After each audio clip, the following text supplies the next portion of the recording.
Umut Kervanı Yardım Platformu derneklerimiz halkımız arasında körelmeye yüz tutmuş, İslami ve insani yardım duygularını artırmak, infak vermeyi yaygınlaştırmak ve gelen yardımların muhtaç, kimsesiz, fakir, yetim ve benzeri gibi yardıma muhtaçların ihtiyaçlarını hafifletmeyi ve kaldırmayı hedeflemiştir.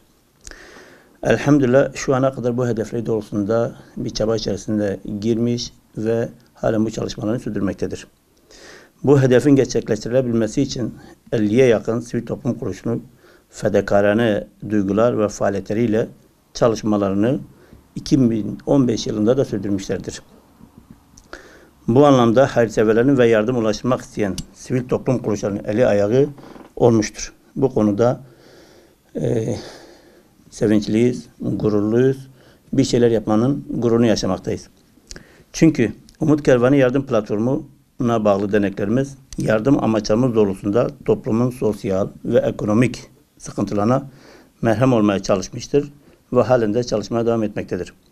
Umut Kervanı Yardım Platformu'na bağlı derneklerimiz kendi yerellerinde ve Türkiye genelinde 2015 yılında muhtaç ailelere ve kişilere yaptığı ekonomik ve sosyal destekli yardımlar ile halkımızın yanında olduğunu bir kez daha ispatlamıştır. Elhamdülillah platformumuz sadece Türkiye'de değil, Türkiye sınırlarını da aşarak Türkiye sınırları dışında kendini tanıtmış ve oradan da yurdumuzdaki fakir ve mağdur ailelere gönderilmiş olan yardımları, yardım kuruluşları vasıtasıyla memleketimizde fakir aileler için dağıtımına aracı olmuştur. Bu anlamda özellikle Avrupa Yetim Der ve Avrupa İHO Ebrar derneklerine teşekkür ediyoruz. Onların Türkiye'deki çalışmalarının aracısı olarak çalışmalarımızı sürdürmekteyiz. Allah'a şükürler olsun ki yardım çalışmalarımız yıldan yıla kalitesini artırılmış ve daha çok sayıda fakir, muhtaç, yetim, dul ve öğrencilere ulaşmıştır. Bu yılki sayımız elhamdülillah geçen yılki sayımızdan, yardım ulaşma sayımızdan fazladır.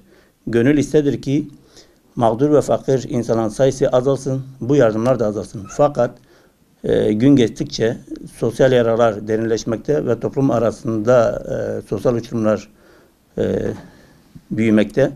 Bu büyümenin vermiş olduğu nedenlerden dolayı da bizler de yardımlarımızı sürdürmek zorunda kalıyoruz. Hususen bölgemiz ve sınırlarımız dışında cereyan eden savaş ve tehlike haline rağmen çalışmalarımız ivme kazanmış olup yardım faaliyetlerimize duraksama yaşanmamıştır. Bu anlamda sınırlarımız dışında gelen Afgan, Suriyeli mültecilere de yardımlar ulaştırılmıştır. Hatta yardım ulaştırmak isteyen platformumuz dışındaki sivil toplum kuruluşların yardımlarını da ulaştırmalarda ciddi anlamda katkılar sunmuş bir platformuz. Bu konuda hem yerelde hem sivil toplum kuruluşları nezdinde hem de yardım ulaştıran kişiler tarafından bu ispat edilmiş bir çalışmadır. Platform üyesi derneklerimiz yardım dağıtımı için üye ve gönüllülerin sınırlı kapasitesine rağmen muazzam yardım dağıtım faaliyetlerine ve organizasyonlarına imza atmıştır. Buna tüm halkımız ve yardım alanlarımız şahittir. Hususen Ramazan aylarında ve Kurban Bayramı, kurban çalışmalarında bu kendini ciddi bir anlamda göstermektedir. Yardımlarımız genelde gıda, giyim, nakdi, kırmızı et, ev eşyası, kırtasiye, temizlik maddesi türünde olan yardımlardır.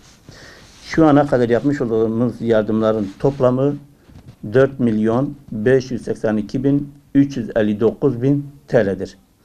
Bunlara bu sayıdaki meblağ toplamda 73.044 aileye dağıtılmıştır. Bu sayı toplumun içinde bulunmuş olduğu sosyal yaranın meydana getirmiş olduğu mağduriyet ve muhtaç halini gidermeye yetmez. Dolayısıyla yaptığımız yardımları yeterli görmemekteyiz. Her ne kadar geçen yıldan daha fazla yardım yapmış isek de bu yardımlar bizler için şu an yeterli değildir ama küçümsenecek, azımsanacak, görülmeyecek bir yardım da değildir. Gayemiz muhtaç insanların sayısını azaltmak ve onların hayat standartlarını kısmen de olsa iyileştirmeye yönelik çalışmalardır.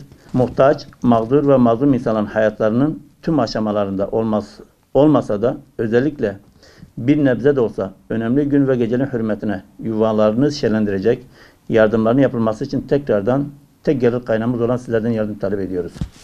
Bu nedenle tüm hayırseverlere, iş adamlarına, kurum ve kuruluşlara, STK'lara sesleniyoruz.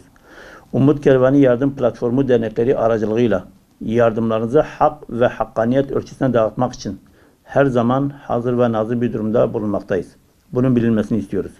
Bu nedenle tüm üye ve gönüllerimiz ile hazır olduğumuz yardım dağıtım organizasyonu ve elimizdeki tüm imkanlarımızla sizden gelecek yardımları fakir, muhtaç, yetim, evsiz, kimsesiz ve dullara ulaştırmayı beklemekteyiz. Şimdiden yapacağınız tüm yardımlar için teşekkürler ediyoruz. Bölgemizde iki ateş arasında kalan mazlum ve mağdur halkımıza yönelik vakit yardım vaktidir sloganıyla yardım çağrımız oldu. Bu çağrıya kulak verilmesini de ayrıca bekliyoruz, diliyoruz. Mazlum ve mağdur durumda olan halkımıza bir nebze de olsa destek olmayı arzu ediyoruz. Acılarını paylaşmak istiyoruz. Bu acıların paylaşmasında sizden de katkısı olmasını istiyoruz.